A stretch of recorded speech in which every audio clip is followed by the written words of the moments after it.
Hi, I'm Sally Thibault and welcome to the Stronger, Leaner, Lighter show. Today we're talking why vision is more powerful than restriction, especially when it comes to releasing weight.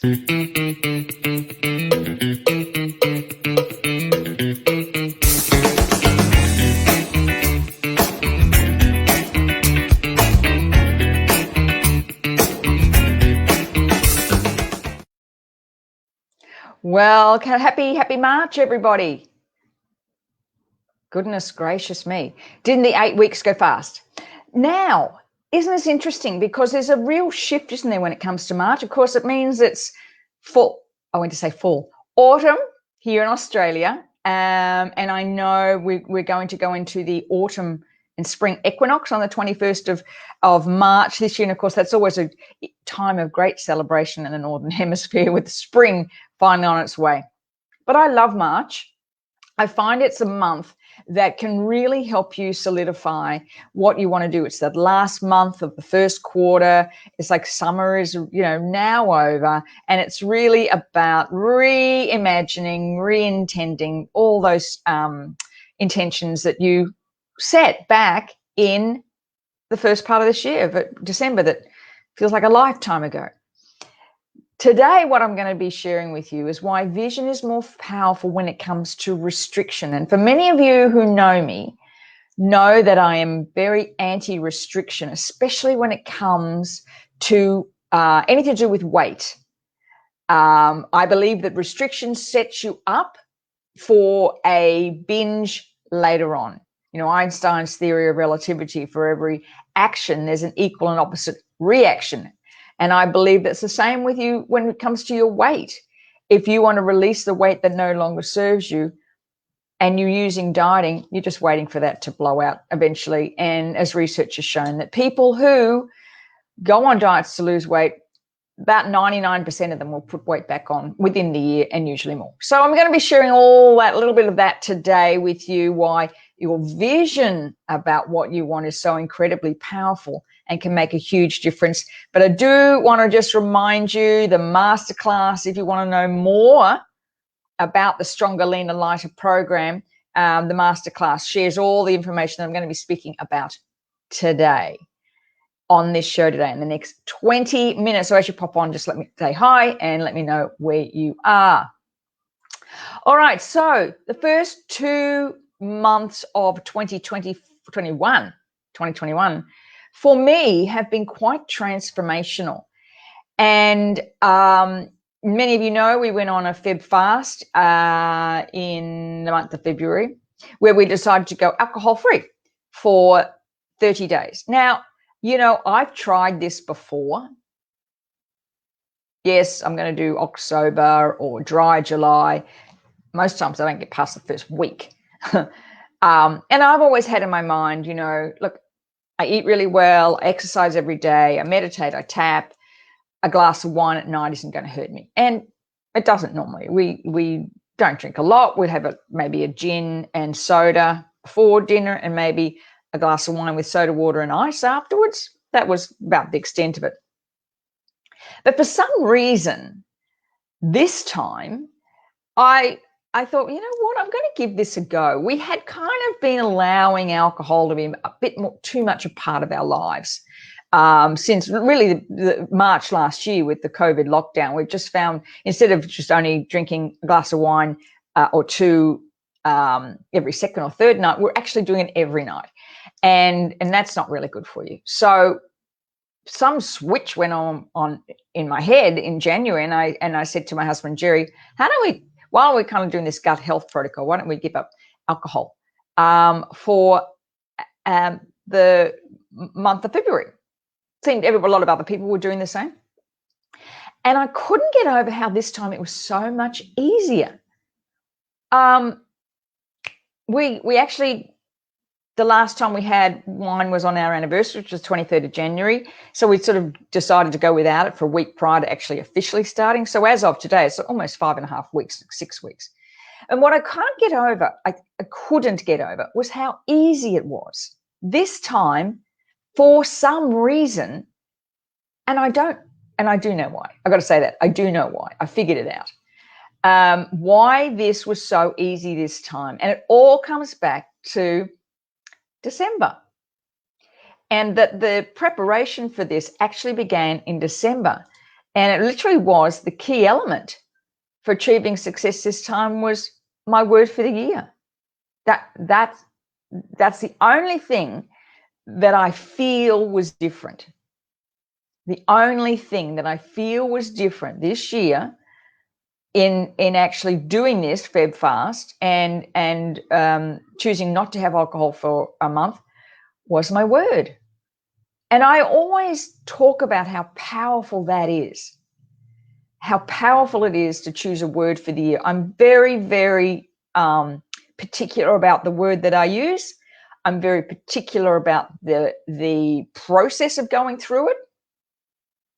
And I know just how powerful it is. And I'm very conscious of my clients doing the same thing. I asked them to spend a few weeks. And as what happened every year, it took me a while to figure out, and literally day before New Year's Eve, I'd come up with the word that I wanted, which is really interesting because the word I had, I really liked. And then just something. And I chose this word. And it actually was because I was listening to somebody else who'd said what their word had been the previous year. And I thought, oh, gee, that resonates. And the word I chose was impact. Small little word that has been so powerful. I just flabbergasted at how powerful this word has been this year. And it's only the 3rd of March. So the questions I ask myself whenever I'm choosing a word for the year, how is this going to play itself out? And I have a series of things that I do. Just let me know if you want me to send you that PDF, by the way. I'm quite happy to share that with you. This process I go through to choose a word for the year and why I'm so particular about it. But the questions I asked myself this year, 2021, when choosing this word were, 1, what actions can I take that will impact on my health, my well-being, and my longevity the most? I wanted that to be, my health, well-being, and longevity, to be really in the forefront of my mind this year with every decision I make. And I think, because of what we're going through, COVID, and my age, over 60, that sort of was even more intense for me, was that everything that I do impacts positively on my health and well-being and my longevity. So that was the first thing. The next thing was, what actions will impact, right? The word impact most on my business. And wow. Just when you focus on it, ideas, thoughts, changes have happened in the first 8 weeks. This is only the first 8 weeks of 2021. Sometimes I wake up and think it's only the first 2 months of 2021. This has been incredible. Just this question aligned with my word. What actions will impact most on my business? And finally, what actions will impact most on the clients I serve? I have some pretty grand intentions for the impact I make on people's lives, in particular my clients. And that's unfolding. So those were the 3. So if you have a word for the year, go back right now. It's perfect time just to go back and look at that. How did it play out for the first 8 weeks of 2021? You may find, and if you haven't sort of kept an eye on it, that it's actually unfolding. You haven't really even noticed it. So that's how the whole idea of the Feb Fast and going without alcohol was so much easier this year, other than the other times I've done it, because it was foremost in my mind. And it just was a whim, really. I said to Jerry at one stage, what about we just stop drinking alcohol for a month, see how we feel? It wasn't even planned. But you see, it actually was, because that's what my brain was seeking and searching out. So I want to share with you some of the physical benefits that surprised me. I want to say, brother, I love my wine. I love a good glass of good wine. I love a glass of champagne. Mulled champagne is my favorite. I just love it. I enjoy it. I love a gin and soda. Like I enjoy it. So it's not like I'm going to throw it out. I'm not going to do. Let's make that real intention fast. I'm not going to stop it altogether. But we decided to try this to see if I could do it. Really, it was to see if I could do it. So I'm going to share with you the benefits that I wasn't expecting. But of course, before I do that, quick shout out to our sponsors, NAS Cosmetics. Oh my gosh, can I tell you what a difference this cosmetic brand has made to my skin? I'm almost in my mid 60s now. Not my early 60s anymore, maybe mid 60s.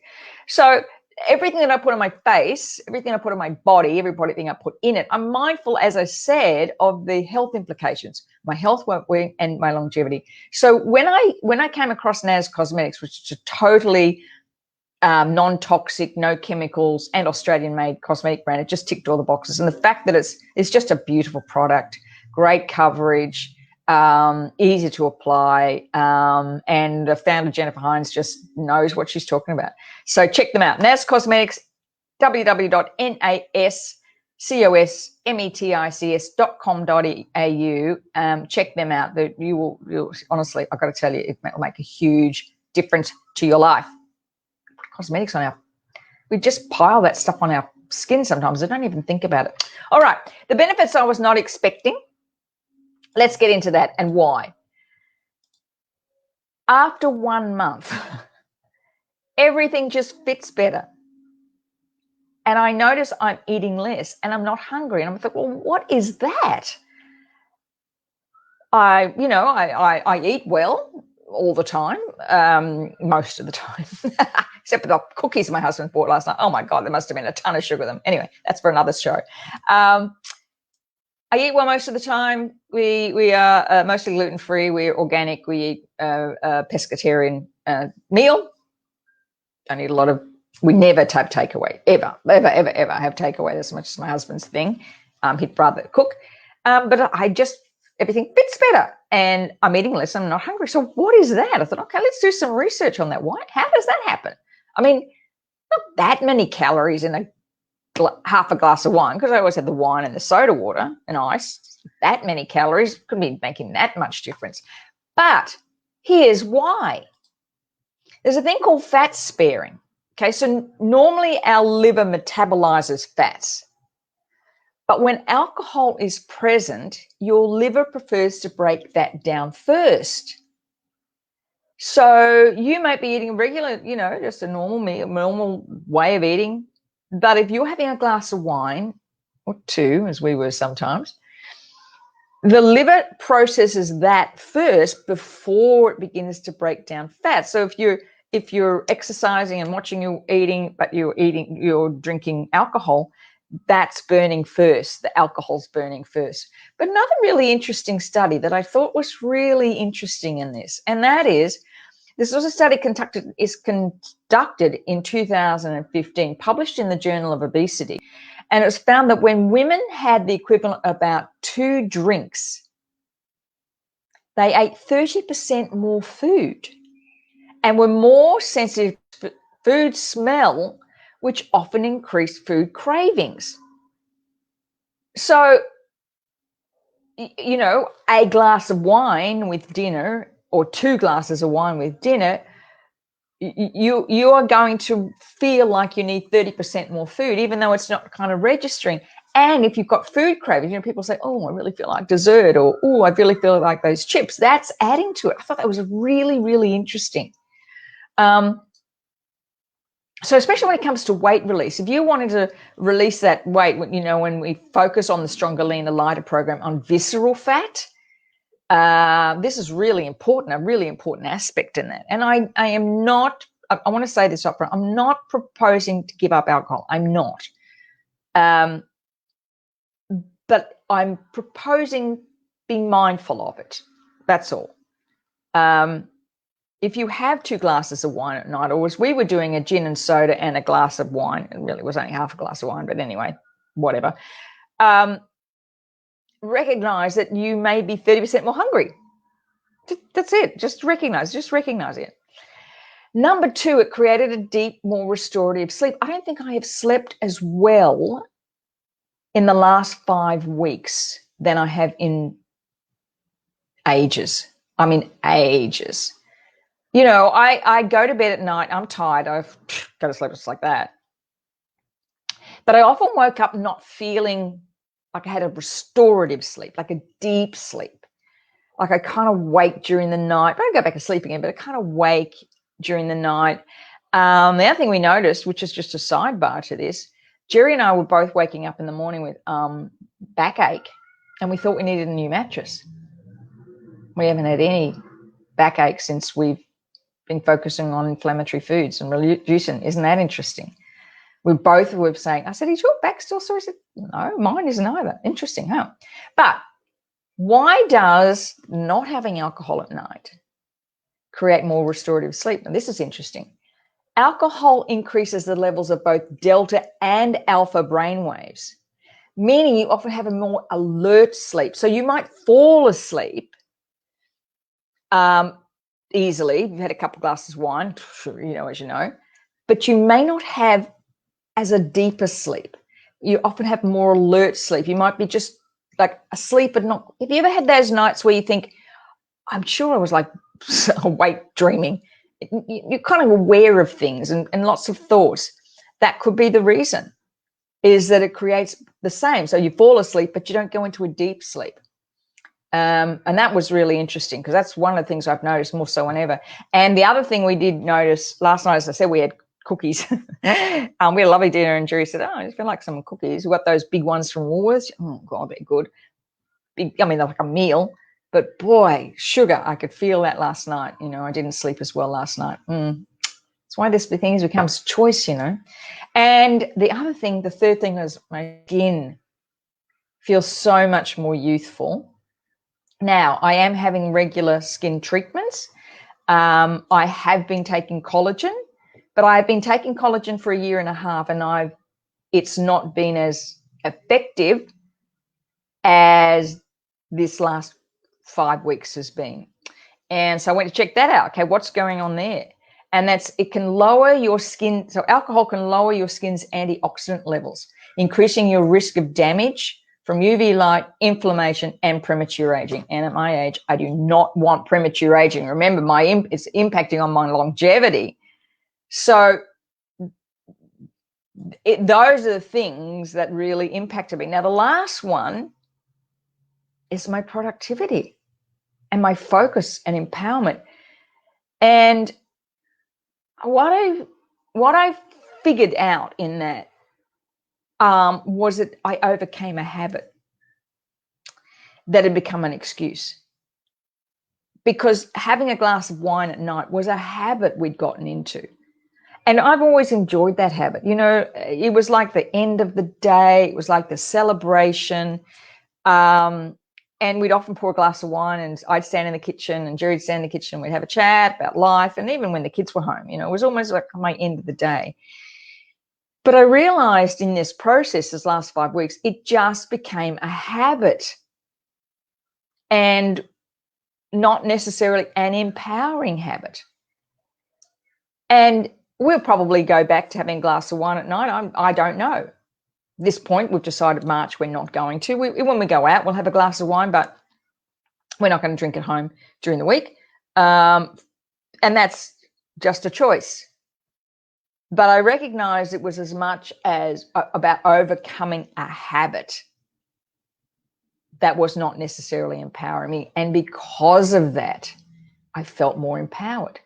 Because of that, I felt more joyful, because it was the habit I was almost subconsciously saying to myself, I did this.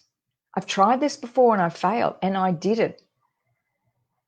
And that's why your vision and your intentions and your actions, your commitment to actions, are way more powerful than any restriction, because it's about choice. When you move to a place of choice, so you're moving towards a goal, you're not putting the restriction up, it's like you are feeling this sense of empowerment continually. And everything that I'm doing right now, and everything I'm focusing with my clients on doing right now, is looking at what are you moving towards? What is it you want to achieve? When you create that strong vision, when you make a decision and you create that strong vision around it and you commit to the actions, you're sending a message to your subconscious that you're worthy, that you're valuable, that you're empowered, that you're not a victim to your habits. And there's a sense of empowerment and confidence that comes from it. So before we end, just because we're right on time, I want to just ask you this question for those still on the call. I want to ask you this question. What's one thing in your life you know is a disempowering habit, whether that be eating sugar, whether that be eating gluten, whether that be not going to bed early enough, whether that be, you're not getting up early enough, whether that be you're spending too much time on social media, whether that be you said you want to read more and you're not, whatever that is. What's one habit that you can adapt and stick to for 4 weeks in March? So what are we, the 3rd? We go to the 31st. So the next 29 days. That if you just did this for 29 days, one thing, change that one habit. How would you feel at the end of that, the 31st of March, just before Easter?